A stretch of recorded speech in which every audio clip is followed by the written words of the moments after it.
Человечество дождалось своей глобальной катастрофы. Мир в одночасье получил слишком сильный удар по почкам. И этот удар не обошел и матушку Россию. Наше общество в одночасье лишилось всех достижений культуры и шоу-бизнеса.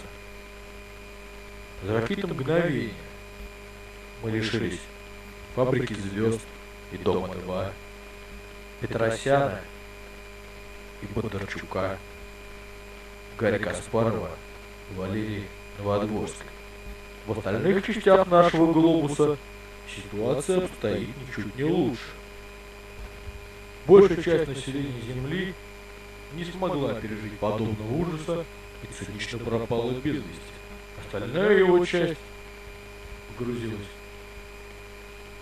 в политический хаос и экономический кризис.